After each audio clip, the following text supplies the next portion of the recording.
everyone, so today I've got a quick tutorial on what to do if you have a foundation that's too pale for your skin. Here I'm using the Nars Sheer Matte Foundation in Stromboli. I actually picked this up in Sephora when I was in the US and I thought I had a tan at the time, but unfortunately I didn't.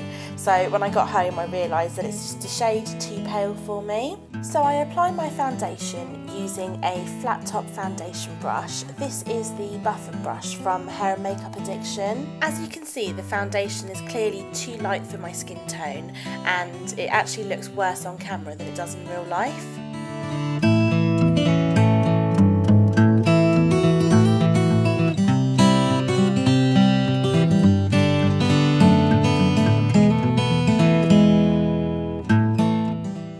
Once the foundation has been buffed into the skin, I then go in as normal with my Nars Radiant Creamy Concealer in Caramel. I dot this just under my eyes just to cover up my dark circles and then blend it out using the Real Technique setting brush.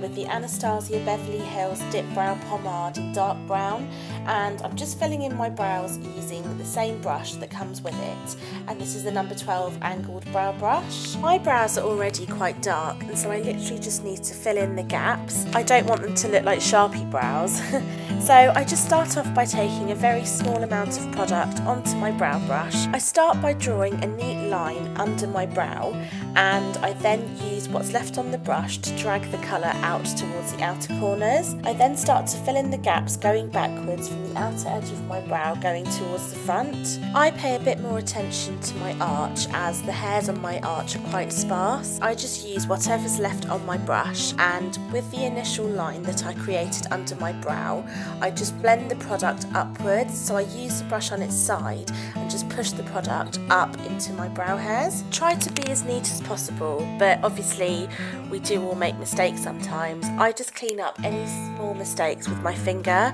You can do this quite easily before the gel sets because once it's in place you'll need to use a makeup remover. I finish by combing through my brows with the brush that comes on the other end of this brush, and this is just to blend any product out and make sure there's not too much in any one area. You want the eyebrows to look quite natural, and so it's a good idea just to use this on the front end of your brows. Next I do the same thing on the other brow. Now remember, your eyebrows don't need to look exactly the same. They should be sisters and not twins. So if you have an arch that's higher on one side, I would just stick to your natural brow shape rather than trying to colour it in and make them both match.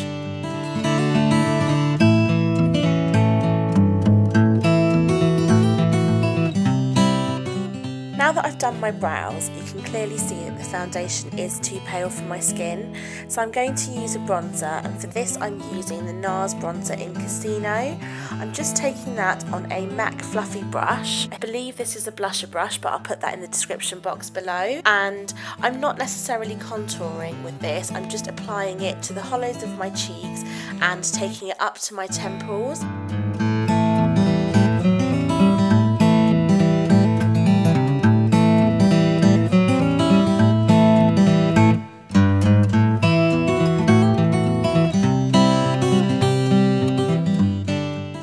I'm now just going to add some colour to my face, and for this I'm using the Bobbi Brown blush in number 3 Rose. I'm just using that again on a Hair and Makeup Addiction blusher brush, and I'm applying it to the apples of my cheeks. I've just gone and added some mascara and some lipstick to complete the look, and here it is. I think the bronzer just adds a bit of warmth to my face, leaving the rest of the face looking like it's been highlighted. Let me know what you think, please comment down below, or you can tweet me at NishiV_MUA. I hope you liked this video. If you did, please give it a thumbs up and don't forget to subscribe to my channel. Thanks for watching, I'll see you next time, bye! I'm just going to take a small amount on my foundation brush and just pat it under my eye area. I need to be really careful to avoid getting it into my eye.